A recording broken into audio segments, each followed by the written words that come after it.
only hope that I can channel some of the energy we've seen on stage from Sean and Jasper before that. A late night watching Ryder Cup meant that it was a little bit slow as a start this morning. Please no Ryder Cup style heckling. I can't guarantee any abang sapao kind of energy here, and there wouldn't be any heckling anyway, given the lovely gentleman who's sitting next to me. Sean's done a great job of introducing him. He is the CEO of Sports Singapore. He's Alan Goh, and he's going to talk about vision, because he's the man that's been, since 2023, entrusted with steering the vision of sport here in Singapore. And what better time is there to be sitting here on stage, Alan, and talking about what matters in sport in Singapore than this? Because if you look back over the last 20 years, the landscape of sport here has changed hugely, both literally in terms of the structures, the facilities that we have, and also, of course, in terms of our standing in the world. So, Alan, I'm really privileged to be sitting here with you talking today. What we need to do is we need to talk about inspiration and vision, first and foremost. So, let's remind everybody that those of us privileged to work in sport are there because we're inspired by sport. So why don't we start off by talking about what inspires you, Alan? And I know that you're entrusted with both the active lifestyle of Singaporeans, but also the success of Team SG athletes. So in your role, give me some examples of something that's inspired you either in the past or since 2023 in the world of sport. Thank you, John, and good morning, everyone. It's nice to be here. I was here, I think, 2 years ago, fresh into the job, and no clue on what's going on. 2 years later, I'm not sure. But I just want to say it's a great moment for me to be with John, because I grew up watching him on TV, presenting EPL to us. It wasn't called EPL then, so that's how old we are. But to your question, what's it? Thank you, and it doesn't make me feel old in any way. Just there we go. Okay, we are not, even though I spent 26 years somewhere else. Some people say I'm younger than 26. No, I don't believe that. But to your question, what inspires me? Well, first, I'm a lover of sports. I'm a sports fan, as I think those who are interested in sports naturally would be starting out. Just, recency effect, Friday, Singapore's top Paralympian, top para-athlete, Ee Ping Siu, defended her 50-meter backstroke final in the World Para-Swimming Championships. She had narrowly lost her 100-meter 3 days earlier. She was very frustrated by that because she wanted to do it in a home crowd. But it was just amazing to see something like that at home, and the Singapore community erupting, whether you're live there or watching on TV, you could feel that support. And I think these are moments that I grew up remembering. I grew up remembering the famous Malaysia Cup, 1994, that the Singapore team won.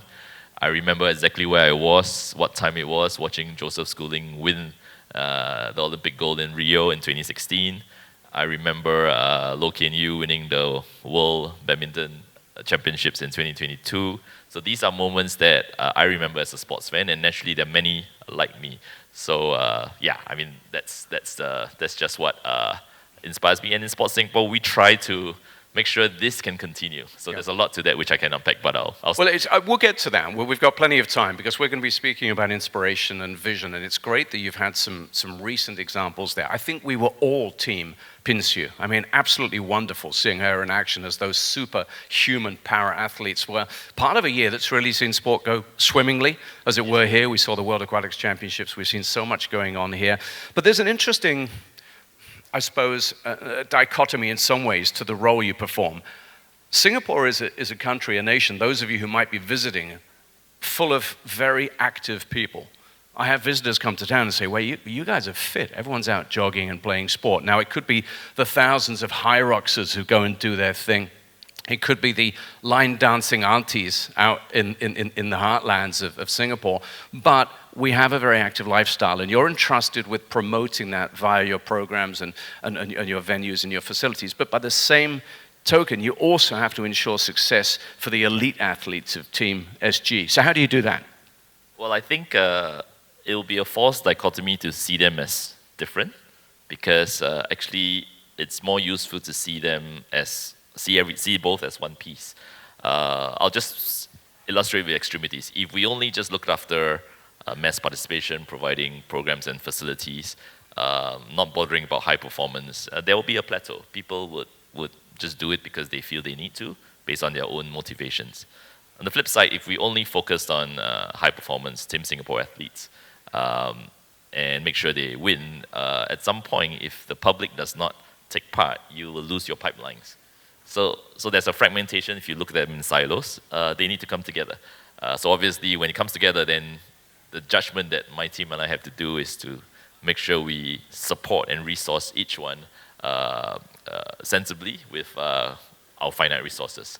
So obviously, our view is to have a theory of success where people should play sports from young, families should play sports together, schools should have a system that's strong enough, and then from there, how do we pick out the ones with the talent and the work ethic and the motivation to go all the way and represent the country both at SEA Games level, Asian Games level, and the world level. And of course, that folds back upon itself, doesn't it? Anyone who's lived in this part of the world for any length of time, and we've just seen, and we will see and hear speakers from different strands, from entertainment and gaming, is aware of the role of the idol, the role model, the hero figure across all culture here in Asia. And that's why the sports stars, you mentioned the Asia, the Malaysia Cup, Fandi Ahmad, of course, inspiring generations of footballers here. In recent times, we've seen Joseph Schooling and others, of course, inspiring as well. So that's how you reconcile that. One feeds back upon the other. But let's talk about the elite sporting landscape right now. Jean listed a number of the sporting events that come to town, the big ticket events, if you will. And of course, as well as the swimming that's been dominant in recent times, an incredible structural achievement by Singapore in putting on the World Aquatic Championships. We've also seen basketball, we've seen football, we see big tickets events come. So what's the rationale behind choosing them, making sure it's the right one, making sure they succeed, and also making sure they have a legacy? That's a good question, and it's not one where we have a cookie-cutter answer. I think there are many factors that we consider.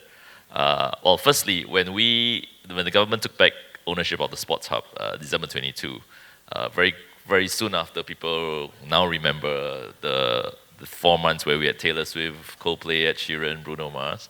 So none of them. Just in case anyone's not aware of this, do you mind just elaborating a little bit on the government taking back ownership of our flagship sporting facility and venue? Yeah, just to elaborate. So the National Stadium in our sports precinct and the indoor stadium were owned by a public-private partnership. That was how we funded the stadium. And in a sense, that was the entity that ran the venues. December 2022, our then Minister Edwin Tong made the assessment and said, we gave it a good run. I think let's buy back ownership and do the programming ourselves, because we found that partnership did fulfill some things, didn't fulfill other things. The parts about the community, having school sports in the precinct was not as much as we wanted to, but naturally, because that was the way the agreement was designed, and the entity fulfilled every part of the agreement, but we just felt some things we wanted to do differently. So the government's bought back ownership of the Sports Hub in December 22, and then we worked really hard to make sure that we have the suite of programming from sports to community to school sports to lifestyle entertainment.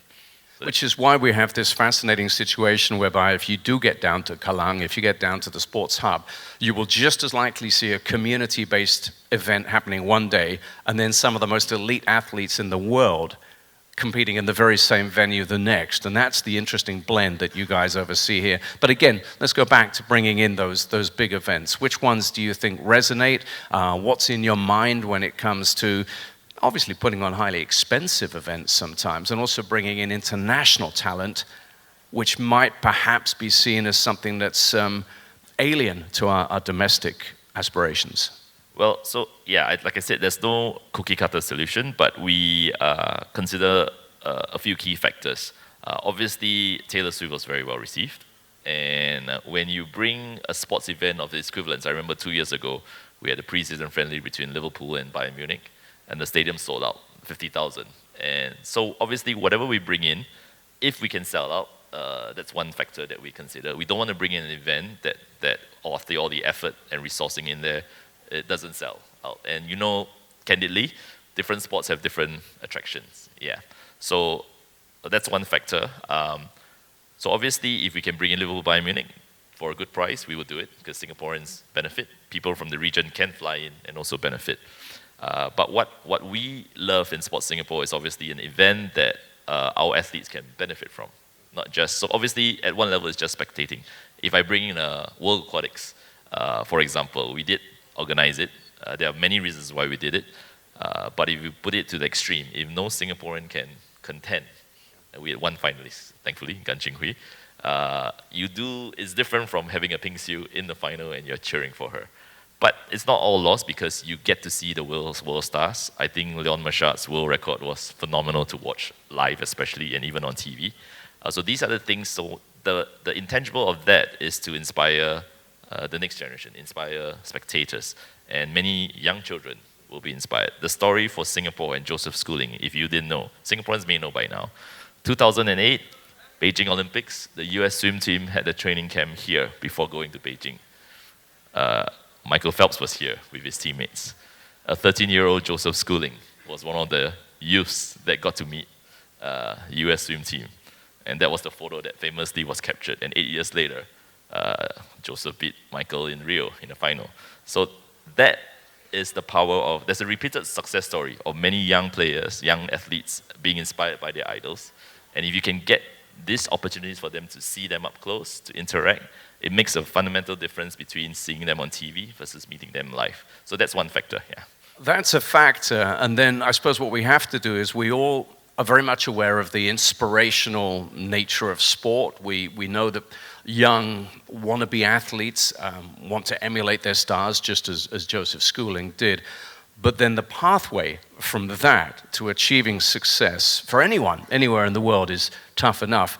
But in Singapore, we also have some unique challenges and obstacles that you sometimes have to overcome. So what are some of the successes and maybe some of the challenges that you've experienced in trying to plot a pathway for athletes to be more than just active, engaged, sporty people in Singapore, but actually becoming successful sports people? You hit the nail on the head, but we're not alone as a country. Singapore, as many of you are familiar, if you're familiar, we are very academic biased society. School grades are important, but we're not alone. In many places, it's the same thing. But we have the other challenges of land scarcity, not enough sports facilities, and many other distractions, many other fun things for young children to pursue these days. When I was growing up, you had no phone, you had no games, we had some games, but they were not very complicated. And more people tended to want to go out and play sports and do other things. So today the challenge is there. There are many headwinds. We also have a declining population. I grew up at a time where we could play football, soccer as they call it in the US, football, in the void decks of the HDB, and I think that makes a big difference on pathway development actually. Today you can't do that. So how do we get athletes to continue on their very difficult long path to reach the best in the region, the best in the world?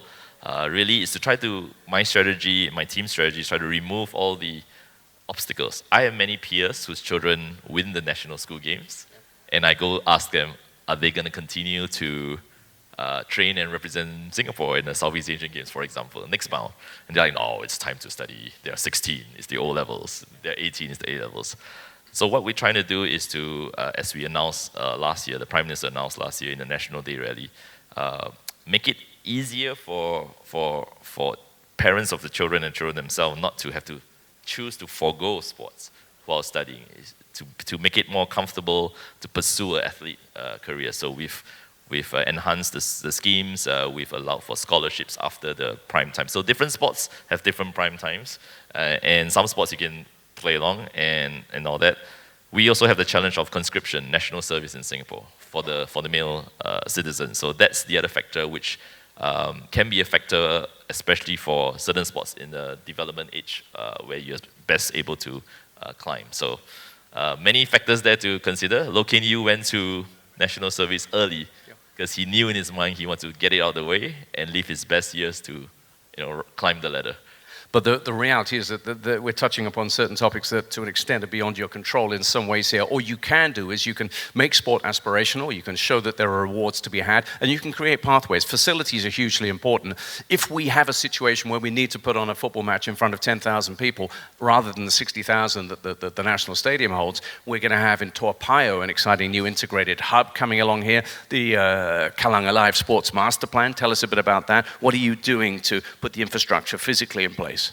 So, just continuing on where we are talking about, the Home of Team Singapore concept was really an effort between my team and I to say, actually, high-performance sports in Singapore have made progress in the last 15, 20 years, thanks to my predecessor and his team. You see Joseph and Ken Yu doing something. You see other world champions in skydiving, wushu, and all. But actually, our real estate in Kallang, where our athletes train, it's that size. And in high performance sports, for those of you working in it, nothing stays static. Everybody keeps pushing the boundary. And if we were just to live with that, I said, what's our future growth? What if we have more people at the Asian level, more people at the world level? Do we have enough? And the short answer was, actually we'll run out of space. So hence, it was our way to try to put together and at the same time, the sports school in Woodlands is 20 over years old. Time for a midlife upgrade. We just then said, what does it take to bring the sports school here, make it a home of Team Singapore, make it synergize with what we already have, and let that be the next bound of infrastructure, but not just infrastructure, how do we organize ourselves to make sure that our youth to adult athlete pathways can be more coherent. So that's really the simple genesis of the effort and what was announced. So you have the philosophy in place, you have the facilities, you have the structure in place, but we heard Jean talking earlier on, of course, and she laid out some incredible numbers, some great success stories in terms of tourism, but she also made a point of asking for partnerships, for saying how important partnerships are, and you'll know that as well. It's a fact of life. It can't all be government. You need support, you need sponsors, you need partnerships. So tell us a little bit about why they're important to you and where we are in that space. So I think we definitely need partners. Singapore is more unique than other countries. I always envy the countries where there's a positive reinforcing ecosystem. What do I mean? You create a local sports team, you have local support, you can generate the media, tickets, merchandise sales that sort of pay for, and it makes it more attractive for somebody to be able to own a team and then organize and manage and run a team. In Singapore, we are very small. The media size is not the same. The support may not be the same. So it's not like for like in terms of how you can create a home team. And actually, we are so small that we can't create many teams. Probably can create a national team, and hence people look to the government, but not home teams. But I wish we could just have some rivalries within the country and then generate something from that. So we see how that goes. But we've always said government can't do it alone. We're actively looking for partners, corporates who can partner athletes, sports that they like. And hopefully with that win-win, you see when Max Mader won, just before he won in Olympic Seriously, two-time world champion in kite foiling, DBS came in to partner him. So that's great. So we would like to have more of these, and I think this can play a part. But beyond that, like many other parts of Singapore, we are small. We want to be plugged into the rest of the world. So the reason why we have partnerships with counterpart agencies from very strong sports countries like Japan, Australia, Hong Kong, who's also similar in size and constraints, is really so that we can learn from the best. The reason why we bring in some of the acts that probably Jean, some of the organizations that Jean mentioned is really so that we can bring in the best practices and have the people inspire. One good example I'll say is FIBA, basketball, and the NBA. Years back, FIBA gave us this advice. If you're trying to win in basketball, 5-on-5, it's a 50-story building to try to climb. Women's 5-on-5, maybe 35 stories. Not as many countries, only because of the number of countries. If you try 3-on-3, it's a 10-story building. Women's 3-on-3, 8-story building. Typical Singaporean fashion, we took that, analyzed it, ran it, started our 3x3 program with knowing what FIBA does. And today, last checked, our women's team is 19th in the world, our men's team 30th in the world. Other countries have done it ahead, Mongolia, Netherlands, have been world champions in 3x3, and they are not traditional 5x5 basketball countries. So these are examples of where I think being plugged in, partnering the correct international partner, helps us to promote our sport in Singapore. And I hope for the day where our team does well enough that the whole country knows, gets aware, and then gets behind them. Alan, it's been a bit of a sprint rather than a marathon here, and we've raced through our allotted time here, but you've given us a great sense of what's happening in terms of the vision, the energy, and of course, the support behind sport here in Singapore. I'll leave this one hanging in terms of what comes next. Watch this space, but for now, thanks so much for sharing. Thank you. Alan, go. Thank you.